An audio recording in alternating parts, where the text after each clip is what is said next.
बालकृष्ण लाल की जय। श्री द्वारिकाधीश की जय। श्री राजा रणछोड़ की जय। श्री राधा पुरुषोत्तम भगवान की जय। બધાને અતિ આનંદ થયો છે। નંદ બાબાને ઘરે છોરો થયો છે। બધાને ખૂબ આનંદ છે। પરમાત્માનું પ્રાગટ્ય એ સૌથી મોટો આનંદ હોય। ખાલી વિચાર કરીએ છીએ આટલા હજારો વર્ષ પછી પણ કે એ વખતે લોકોને આપણે કથામાં કે સપ્તાહ વખતે જ્યારે કૃષ્ણ જન્મ થાય ત્યારે આપણાને આટલો આનંદ હોય તો એ સમયે જ્યારે પરમાત્માનું પ્રાગટ્ય થયું હશે એ વખતનું વાતાવરણ કેવું હશે। પરમાત્મા દરેકને આનંદ આપવા માટે પ્રગટ થયા છે। નંદ બાબા અને યશોદાજી દરેકનું હિત કરતા હતા, દરેકને આનંદ આપતા હતા। એટલે નંદ બાબાને ત્યાં આનંદ આપવા આજે કૃષ્ણનું પ્રાગટ્ય થયું છે। બધાને ખૂબ આનંદ થયો છે। ભગવાનનો જન્મ થયેલો અષ્ટમીએ અને નવમીના દિવસે નંદ મહોત્સવ થયેલો। પરમાત્માની કૃપા જીવ ઉપર થાય ત્યારે જીવ કૃતાર્થ થાય છે। પરમાત્માની દયા જ્યારે જીવ પર થાય ત્યારે અતિ આનંદ થાય છે। નંદ બાબાને ત્યાં અતિ આનંદ થયો છે। નંદ ઘરે આનંદ ભયો। નંદ બાબાએ દરેકનું હિત કરેલું, દરેક માટે સારું કરેલું, દરેકને આનંદ આપેલો। જે બધાને આનંદ આપે એ જ નંદ। સુખદેવજી મહારાજ આગળ વર્ણન કરે છે, પ્રત્યેકને કનૈયો મારો છે એવું લાગે છે। બાળકો કહે છે અમે એકાદશીનું વ્રત કર્યું એટલે કનૈયો આવ્યો। કનૈયો બધાનો છે, તેથી નંદ મહોત્સવમાં આખું ગામ નાચે છે। ગોપીઓએ નંદ યશોદાને ત્યાં પુત્ર જન્મના સમાચાર સાંભળ્યા। ગોપીઓ કૃષ્ણના દર્શન માટે દોડે છે। ગોપીઓ યશોદાજીને ત્યાં પુત્રના જન્મના સમાચાર સાંભળ્યા। દરેકને આનંદ થયો છે। ગોપીઓ યશોદાની ગોદમાં સર્વાંગ સુંદર શ્રી કૃષ્ણને દહીંથી અભિષેક કરાવવા લાગી છે। કેટલીક ગોપીઓ દહીં દૂધ લઈને આવી છે। તેમને લાલાના દર્શન થતાં દેહભાન રહ્યું નથી। દરેક ગોપીનું મનનું આજે આકર્ષણ પરમાત્માએ કર્યું છે। હૃદયમાં આનંદ સમાતો નથી। ગોપીઓને સમાધિ લાગી છે। ગોપીઓ જેટલું લઈને આવી તેનાથી 10 ગણું આપવું છે। એકને ચાંદીની થાળી આપી તો બીજીને ચંદ્રહાર આપ્યો। યશોદાજીએ વિચાર કર્યો ઘરમાં કાંઈ ન રહે તો વાંધો નહીં, પણ દરેકને મારે કંઈ ને કંઈ આપવું છે। દરેકના આશીર્વાદ મારા લાલાને મળે। ગોપીઓ જે માંગે તે આપે છે। આનંદમાં પાગલ ગોપીઓ લાલાનો જય જયકાર કરે છે। એક ગોપી કહે છે મને આપવું હોય તો કનૈયો આપો, મને બીજું કાંઈ જોઈએ નહીં। યશોદાએ તેની ગોદમાં કનૈયાને આપ્યા છે।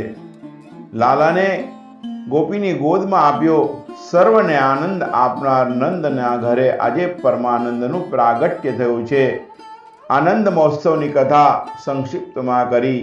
નવમીના દિવસે આ મહોત્સવ થયો। શ્રાવણ વદી દ્વાદશીના દિવસે ભગવાન શંકર ગોકુળમાં પધાર્યા છે। શંકર યોગીશ્વર છે અને કૃષ્ણ યોગેશ્વર છે। યોગીશ્વર અને યોગેશ્વરનું મિલન છે। શંકર એકલા દર્શન માટે નીકળતા હતા ત્યારે શંકરના જે ખાસ ગણો છે શૃંગી અને ભૃંગી, શૃંગી ભૃંગીને કહ્યું કે મહારાજ અમને તમારી સાથે લઈ જાઓ। શંકર ભગવાન ના પાડે છે, હું એકલો જ જઈશ। ગણો કહે છે અમને નહીં લઈ જાઓ તો અમે જાહેર કરી દઈશું આ સાધુ નહીં પણ શંકર છે। आज आए सदाशिव गोकुल में। आज સુધી જે નિરંજન હતા તે આજે નિષ્કામ પ્રેમને લીધે સકામ થયા છે। યશોદાજીનો નિયમ હતો રોજ સાધુ બ્રાહ્મણને ભિક્ષા આપી। શિવજી મહારાજ પધાર્યા છે। આ સાધુ શિવજી જેવા લાગે છે, શિવજી સ્વરૂપને છુપાવે પણ તે જ ક્યાં જાય? દાસીએ શિવજી પાસે આવીને કહ્યું, મહારાજ, યશોદાજીએ આ ભિક્ષા મોકલાવી છે, સ્વીકાર કરો અને લાલાને આશીર્વાદ આપો. શિવજી કહે છે, મને કોઈ વસ્તુની અપેક્ષા નથી, મારે ભિક્ષા લેવી નથી, મને બાલકૃષ્ણના દર્શન કરાવો. દાસીએ યશોદા પાસે આવીને કહ્યું, મહારાજ કહે છે કે દૂરથી આવ્યો છું, મારે કોઈ જોઈતું નથી, મારે લાલાના દર્શન કરવા છે. યશોદાજીએ બારીમાંથી જોયું, મહારાજ, આ ભિક્ષા ઓછી લાગતી હોય તો બીજું હું તમને આપું, પણ લાલાને હું બહાર નહીં કાઢું. તમારા ગાળામાં કાળા સર્પ છે, જોઈને મારો લાલો બી જાય તો, લાલાને બીક લાગે તો. શિવજી કહે છે, માં, તારો કનૈયો કાળનો પણ કાળ છે, તારા બાળકને કોઈની બીક લાગે નહીં, કોઈની નજર પણ લાગે નહીં, તારો બાળક મને ઓળખે છે. યશોદાજી કહે છે, મહારાજ, આ તમે શું બોલો છો? મારો લાલો તો નાનો છે, હઠ ન કરો. શિવજીએ કહ્યું, લાલાના દર્શન કર્યા વગર હું અત્રેથી જવાનું નથી. આ બાજુ બાલકૃષ્ણલાલને ખબર પડી કે શંકરજી પધાર્યા છે. માં બહાર કાઢતી નથી. બહાર નીકળવા માટે લાલાએ જોર જોરથી રડવાનું ચાલુ કર્યું. દાસી યશોદામાને કહે છે, માં, સાચું કહું, આ પેલો સાધુ બેઠો બેઠો હોઠ ફફડાવે છે. મને તો લાગે છે કે કોઈ મંત્ર માર્યો છે, તેથી લાલો રડે છે. માં, હું તને શું કહું? આવો સાધુ મેં જોયો નથી. માં, હું બાલકૃષ્ણને બહાર તેમની પાસે લઈ જઈશ, તે લાલાને આશીર્વાદ આપશે. બાલકૃષ્ણનો શૃંગાર થયો છે. યશોદાજીએ દાસીને કહ્યું, પેલા મહારાજને કહો, લાલાને જોજો, પણ એક નજરે ન જોતા. કનૈયો હસે છે. આ સાધુ એ જાદુ કર્યો. મહારાજની નજરમાં જાદુ છે અને કનૈયો છે એ પાછો હસવા લાગ્યો. આ સાધારણ સાધુ નથી. દાસી લાલાને શિવજી પાસે લાવી. શિવજીને દર્શન થયા. શિવજીએ પ્રણામ કર્યા. શિવજી જ્યારે કૃષ્ણને ગોદમાં લીધા.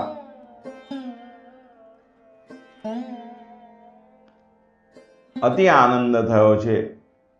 દર્શનના આનંદથી તૃપ્તિ થતી નથી. મારા પ્રભુને મારે મળવું છે. શ્રી કૃષ્ણ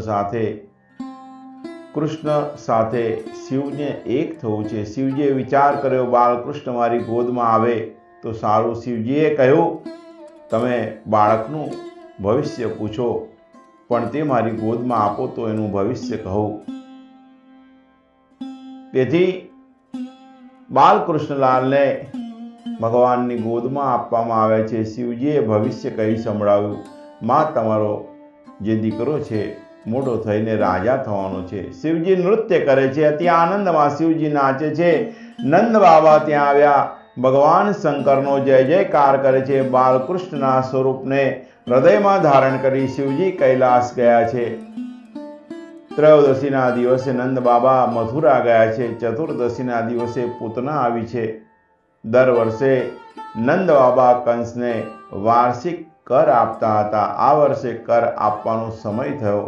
નંદ બાબા કંસને કર આપવા મથુરા ગયા છે. કંસના દરબારમાં નંદજી આવ્યા છે. વાર્ષિક કર આપ્યો. સુવર્ણનો થાળ 5 રત્નોની ભેટ આપી છે. નંદ બાબાએ કહ્યું, વૃદ્ધાવસ્થામાં મારા ઘરે દીકરો થયો છે. કંસ જાણતો નથી કે નંદ બાબાનો કનૈયો એ જ મારો કાળ છે. કંસ વિચાર કરે છે, મારે આશીર્વાદ પણ ભેટના પ્રમાણમાં આપવા જોઈએ. કંસ રાજાને જે આશીર્વાદ રૂપે અનેક આશીર્વાદ કનૈયાને આપે છે કે તમારો બાળક મોટો થઈને રાજા થશે, તમારા બાળકના શત્રુઓ જલ્દી વિનાશ પામશે. કંસ પણ કૃષ્ણનો જય જયકાર કરે છે. ત્યાર પછી નંદજી વસુદેવને મળવા આવ્યા છે. નંદ બાબાને મળી વસુદેવને અતિ આનંદ થયો છે. કુશળ સમાચાર પૂછ્યા. નંદજી વસુદેવના દુઃખની વાત પૂછે છે. સાંભળ્યું હતું કે તમારે ત્યાં કન્યાનો જન્મ થયો હતો. કંસે તેને મારવા પ્રયત્ન કર્યો હતો. વસુદેવજી કહે છે, એ વાત સાચી છે. તમે કંસનો દોષ ન કરતા, પણ મારા કર્મનો દોષ છે. નંદ બાબાને કહે છે, તમારા ઘરે જે દીકરો છે એ મારો જ છે ને? નંદ બાબા ભોળા છે. નંદ બાબાએ કહ્યું, હા હા, મારો દીકરો એ તમારો જ દીકરો છે, તે તમારો જ છે. વસુદેવના મનમાં વિચાર કરે છે કે કનૈયો તો મારો જ છે. હું જ રાત્રે તેમને ત્યાં મૂકીને આવ્યો છું. પણ નંદ બાબા ગુડાર્થ ભરેલી વાણી સમજી શકતા નથી. વસુદેવજીએ કહ્યું કે આ સમયમાં વધારે સમય અહીંયા રોકાય એવું છે નહીં. આપ જલ્દી ગોકુળમાં પરત જાઓ, ત્યાં ઉત્પાત થાય તેમ લાગે છે. કંસને યોગ માયાએ આકાશવાણી દ્વારા કહ્યું હતું કે તારો કાળ જન્મ લઈ ચૂક્યો છે. તેથી કંસ ગભરાયો છે. તરત જન્મેલા બાળકોને મારી નાખવા તેને હુકમ કર્યો છે. પૂતનાને ગોકુળ તરફ મોકલી છે. પૂતના ચતુર્દશીના દિવસે આવે છે.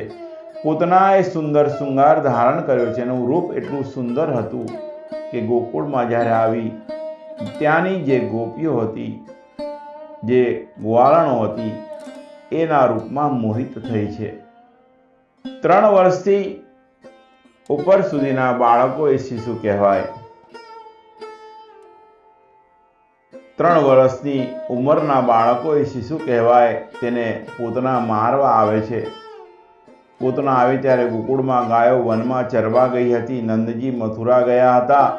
પૂતનાનું સ્વરૂપ જે ગોપીઓ યશોદા વગેરે ભાન ભૂલવા પડેલા, તેમને કોઈ એને રોકતું નથી. પૂતના નંદ બાબાના ઘરમાં ઘસી ગઈ છે. ભગવાન પૂતનાને જોઈને આંખો મીચી ગયા છે. પૂતનાએ બાલકૃષ્ણને ગોદમાં ઉપાડ્યા. પૂતનાએ પોતાનું સ્તન કે જેમાં કાલકૂટ વિષ લગાવેલું હતું તે ભગવાનના મુખમાં આપ્યું. ભગવાન 2 હાથ વડે એનું સ્તન પકડે છે અને પ્રાણ સાથે એનું દૂધ છે એ સ્તનપાન કરવા લાગ્યા છે. પૂતના બૂમો પાડવા લાગી, મને છોડી દે, મને છોડી દે. ત્યારે ભગવાને તેના પ્રાણ ચૂસી લીધા. પૂતના જ્યારે વ્યાકુળ થઈ, સ્વરૂપ સંધાન થઈને આવેલી હતી. હવે રાક્ષસી રૂપ ધારણ કર્યું છે. આકાશ માર્ગે કૃષ્ણને લઈને જતી હતી. ત્યાં પૂતનાએ કંસનો જે બગીચો હતો એ ઝાડ ઉપર પડી. પૂતના પછડાતા મોટો ધડાકો થયો. રાક્ષસીના વૃક્ષ સ્થળ ઉપર બાલકૃષ્ણ વિરાજ્યા છે. ગોપીઓ દોડતી આવી છે. યશોદામાને ઠપકો આપે છે, અમે અનેક બાધાઓ રાખી, ત્યારે તમારે ત્યાં આ દીકરો આવ્યો છે. યશોદાજી ઠપકાને માથે ચડાવે છે. મારું આ પહેલું બાળક છે. હવે તમે કહેશો એમ હું કરીશ. ગોપીઓ કહે છે, તમારે કોઈ પારકી સ્ત્રીને તમારું બાળક સોંપવું નહીં. હવે કનૈયાની નજર ઉતારો. લાલાને ગાયો વહાલી છે. લાલાની ગંગી ગાય ખૂબ વહાલી છે. લાલાની જ્યાંથી ન થાય ત્યાં સુધી ગાય પાણી પીતી નથી, ઘાસ ખાતી નથી. ગ્વાળો કંટાળી જાય. યશોદાજી પાસે આવે, માં લાલાને ગૌશાળામાં લઈ આવો. લાલાને ગૌશાળામાં લઈને આવે ત્યારે લાલાની એ ગંગી ગાય ખડ ખાય. ગોપીઓએ ગાયનું પૂંછડું હાથમાં લીધું અને 3 વખત પગથી લઈ માથા સુધી ફેરવ્યું. મારા લાલાને કોઈની નજર લાગી હોય તો સર્વગંગી ગાયના પૂંછડામાં જાય. હવે બાળકને નવડાવો. બાલકૃષ્ણને રાક્ષસીની નજર ન લાગે તેથી ગોપીઓ ગાયનું છાણ અને ગૌમૂત્રથી કનૈયાને સ્નાન કરાવે છે. પછી ગરમ જળથી બાલકૃષ્ણને નવડાવે છે. કનૈયો આનંદમાં છે. ઋષિરૂપી ગોપીઓ બાલકૃષ્ણને ઘેરીને બેઠી છે. એક કહે છે, લાલાની આંખ કેટલી સુંદર છે. બીજી કહે છે, લાલાના વાળ કેટલા સુંદર છે. ત્રીજી કહે છે, અલી લાલાના ચરણ કમળ તો જો કેટલા સુંદર લાગે છે. તે જ વખતે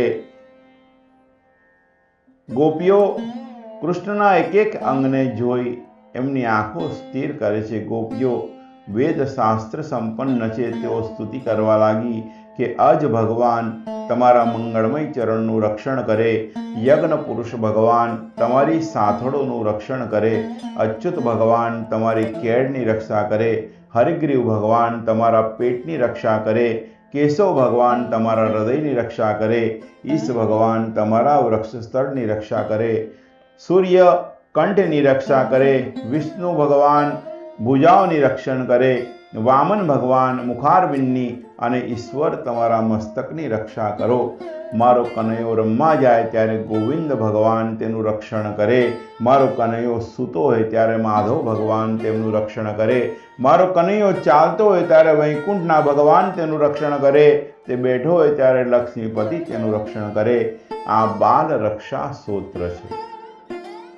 બાળકને સામાન્ય રીતે જ્યારે નજર લાગે તો આપણે લીંબુ ઉતારીને લીંબુ બાળીએ અથવા તો પાણીના લોટામાં મીઠું ભરી અને એને 7 વખત ફેરવીને ફેંકી દઈએ, અથવા તો લીંબુ માથા ઉપરથી ઉતારી અને આપણે એને ફેંકી દઈએ. આવા જુદા જુદા પ્રયોગો છે, પરંતુ જે આ બાલ રક્ષા સ્તોત્ર છે એ તમારા બાળકો માટે કરો. એનાથી બાળકનો વિકાસ અને એની રક્ષા થાય છે. બાલ રક્ષા સ્તોત્રમાં આ બાળકની રક્ષા માટેનો મંત્ર કીધેલો છે. ગોપીઓ જાણતી નથી કે જે માધવરાયને એ મનાવે છે કે કનૈયાની રક્ષા કરો. ગોપીઓ છેવટે કહે છે ભગવાન નારાયણનું સદા સર્વદા બાલકૃષ્ણનું રક્ષણ કરે. સખીઓ બાલકૃષ્ણનું એવી રીતે રક્ષણ થાય એવી પ્રાર્થના કરે છે. સખીઓ કૃષ્ણના શ્રીઅંગ ઉપર હાથ ફેરવે છે. પછી યશોદાજીને કહે છે કનૈયાને હવે તમે સ્તનપાન કરાવો. તે બરાબર સ્તનપાન કરશે તો માનીશું કે એના પેટમાં બીક નથી. બાલકૃષ્ણ સ્તનપાન કરે છે. ગોપીઓને અતિ આનંદ થાય છે. મથુરાથી નંદ બાબા ચતુર્દશીના દિવસે સાયંકાળે પાછા પધાર્યા છે. પૂતનાનું શરીર જ્યાં પડ્યું હતું એમાં અનેક વૃક્ષો તૂટી પડ્યા હતા અને એ જ વૃક્ષના લાકડાઓથી એનો અગ્નિ સંસ્કાર કરવામાં આવ્યો છે. આ શ્રી કૃષ્ણ કેવા દયાળુ છે. ઝેર આપનારને પણ યશોદા જેવી સદગતિ આપી છે. પૂતના મોક્ષ ભગવાનની અદ્ભુત બાળ લીલા છે. પૂતના કોણ હતી? રાજા બલિ અને વિંધ્યાવતીની પુત્રી હતી. એ રત્નમાલા એનું નામ હતું. વામન ભગવાનને જોઈ રત્નમાલાના હૃદયમાં પુત્ર ભાવનો સ્નેહ જાગૃત થયેલો હતો.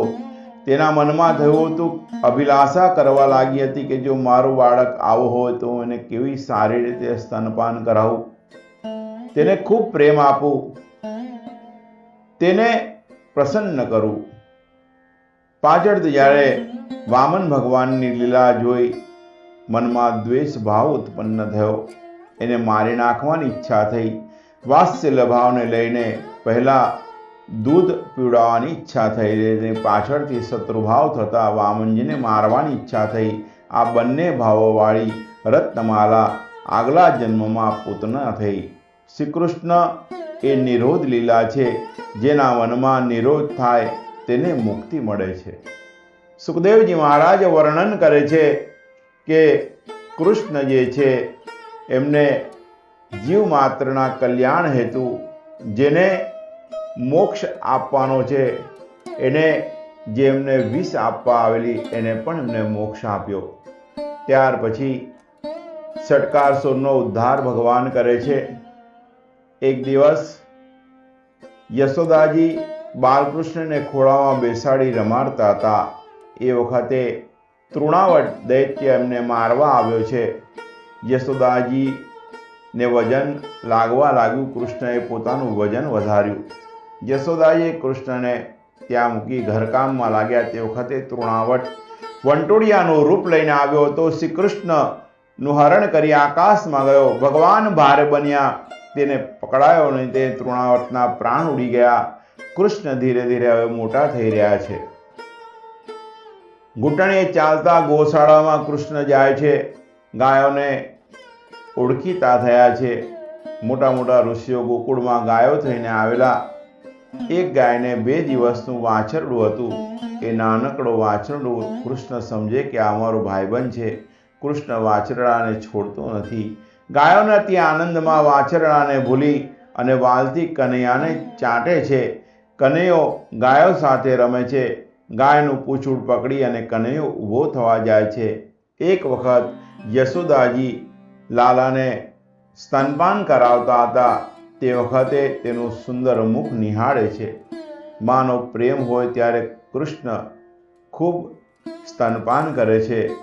કનૈયો બહુ સ્તનપાન કરી રહ્યો છે. યશોદાજી ચિંતા કરે છે કે આ કૃષ્ણ આજે સ્તનપાન ખૂબ કરી રહ્યા છે, મારો લાલો આજે ખૂબ સ્તનપાન કરે છે. ત્યારે માને કૃષ્ણ આંખોની પરિભાષામાં કહે છે કે માં, હું જે સ્તનપાન કરી રહ્યો છું એ દૂધ હું એકલો પીતો નથી. મારા મુખમાં રહેલું સંપૂર્ણ વિશ્વ તેનું પાન કરે છે. તેમાં કૃષ્ણને બગાસું આવ્યું. કૃષ્ણએ યશોદાજીને બ્રહ્માંડના દર્શન કરાવ્યા. કૃષ્ણ કહે છે, માં, તું મને એકલો ખવડાવતી નથી, મારી સાથે અનંત જીવો ખાઈ રહ્યા છે. તે વખતે બ્રહ્માંડના દર્શન કરાવ્યા. તું સમસ્ત બ્રહ્માંડને ખવડાવી રહી છે. ત્યાર પછી ગર્ગાચાર્ય નામકરણ સંસ્કારની વિધિ કરવા આવે છે. જીવ શુદ્ધ કરવા માટે જે સંસ્કારની જરૂર પડે છે, 16 પ્રકારના સંસ્કાર આપણા શાસ્ત્રમાં કીધેલા છે. ગર્ગાચાર્યએ કહ્યું કે નામકરણ સંસ્કાર કરવો હોય તો એમાં 5-6 કલાકનો સમય લાગે. તેથી નંદ બાબાએ કોઈને આમંત્રણ આપ્યું નથી. ગર્ગાચાર્ય જ્યોતિષ શાસ્ત્ર કેવું જાણે છે એની પરીક્ષા કરવાનું નક્કી થયું છે. રોહિણીની ગોદમાં શ્રી કૃષ્ણ અને યશોદાની ગોદમાં બલરામને બેસાડ્યા છે. ગર્ગાચાર્યએ કહ્યું, બાબા, રોહિણીની ગોદમાં જે છે તમારો પુત્ર છે અને આ બાળક મહાજ્ઞાની થશે. એના જન્માક્ષર સારા છે, પણ એક ગ્રહ રાહુ ખરાબ છે, તેમાં કંઈ બીવાની જરૂર નથી. સપ્તમા સ્થાનમાં નીચ ક્ષેત્રમાં રાહુ છે, એટલે અનેક સ્ત્રીઓનો એ ધણી થશે. નંદ બાબા કહે છે, તમારું કહેવું સાચું છે. એક બ્રાહ્મણે એવા આશીર્વાદ આપેલા કે તમારા લાલાને 16,000 રાણીઓ હશે. ગર્ગાચાર્ય કહે છે, બાબા, વધારે શું કહું, આ કનૈયો નારાયણ જેવો લાગે છે, નારાયણ સમાન લાગે છે. અતિશય આતુરતા થાય એટલે પરમાત્મા દોડતા આવે.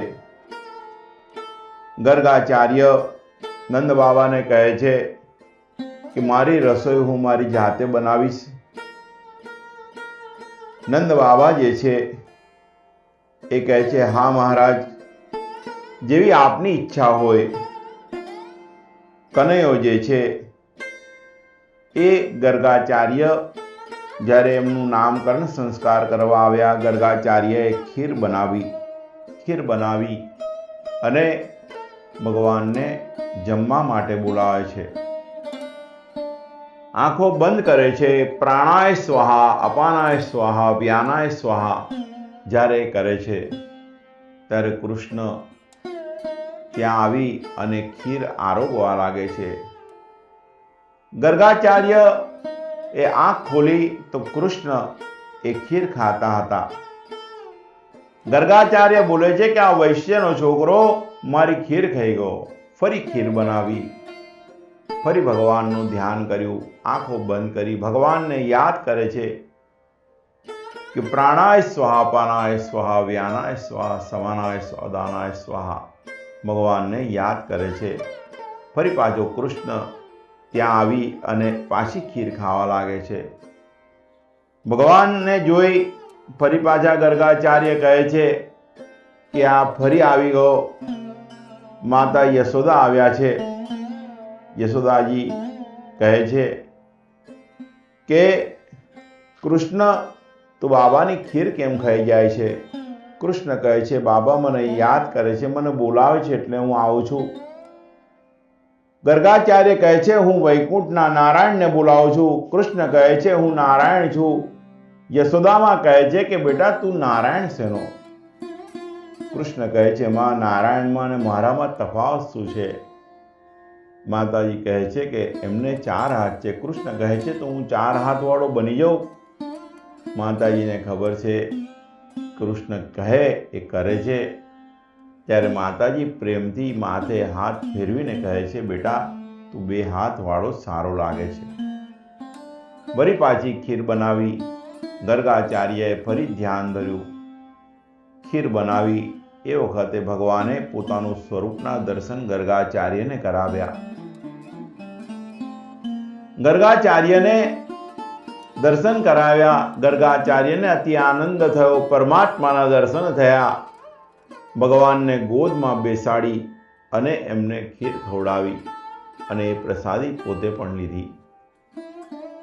માતાજી ફરી પાછા આવ્યા. યશોદાજી કહે છે, મહારાજ તમે આને ખીર ખવડાવી રહ્યા છો?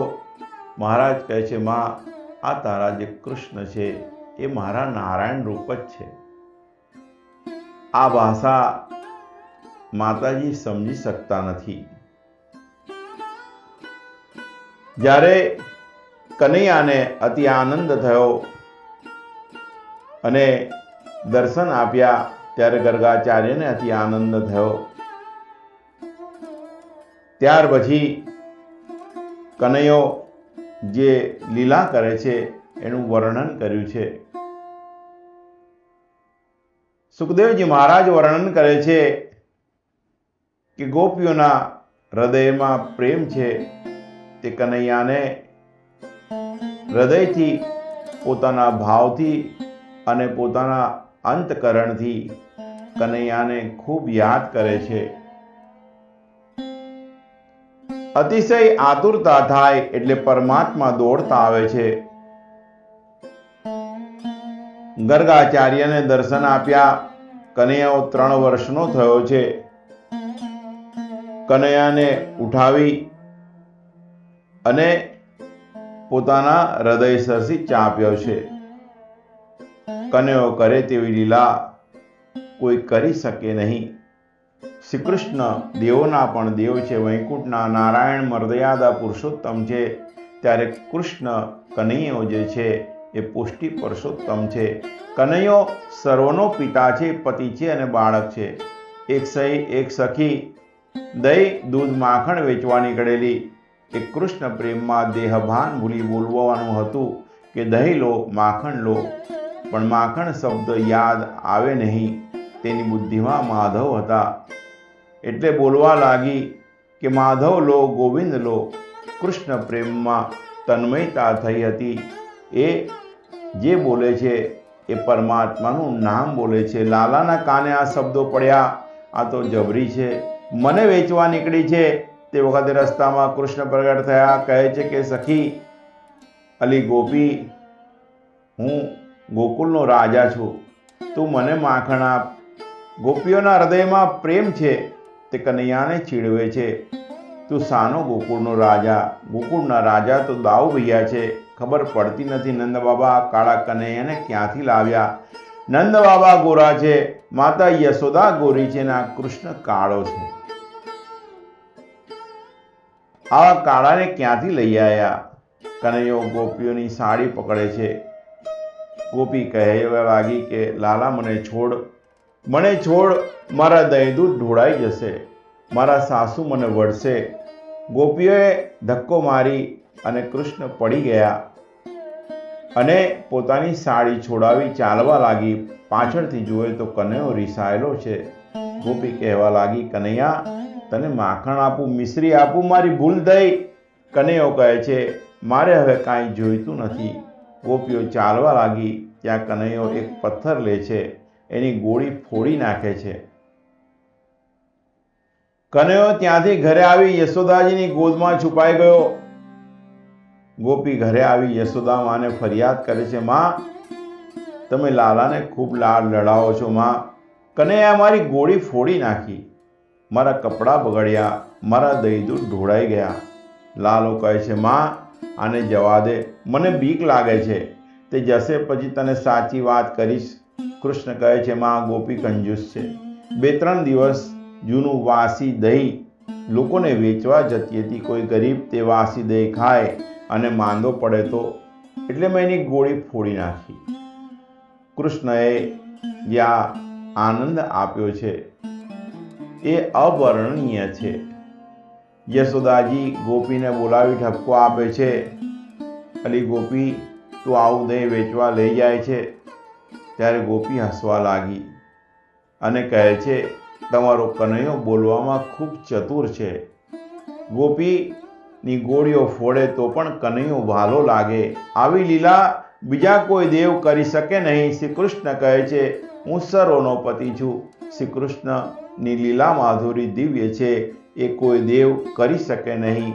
નારાયણ ભગવાનના હાથમાં શંખ છે. શંખ વગાડવાવાળો દેવ મોટો કે વાંસળી વગાડવાવાળો દેવ મોટો? બીજા દેવો અસ્ત્ર શસ્ત્ર લઈને ફરે છે, જ્યારે કૃષ્ણ ખાલી વાંસળી લઈને ફરે છે.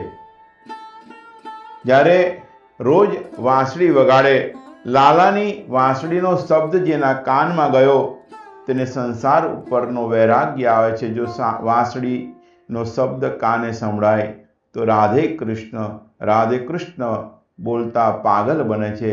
શ્રી કૃષ્ણની વેણુ માધુરી એ દિવ્ય છે. મુરલી બજા કે મેરો મન હર લિયો, બીજી ગોપી પ્રેમથી ભળ્યો ઠપકો આપતી હતી. યશોદાજી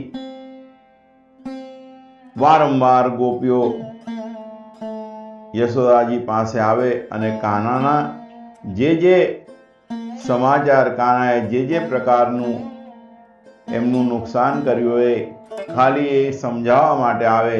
પણ એ બાને ભગવાનના દર્શન થશે એ ભાવે એ યશોદાજીના ઘરે જાય છે. યશોદાજી જાગ્યા છે, ગોદમાં કૃષ્ણ ન મળ્યા. કૃષ્ણ ક્યાં ગયા? કૃષ્ણ હતા ગર્ગાચાર્યની ગોદમાં.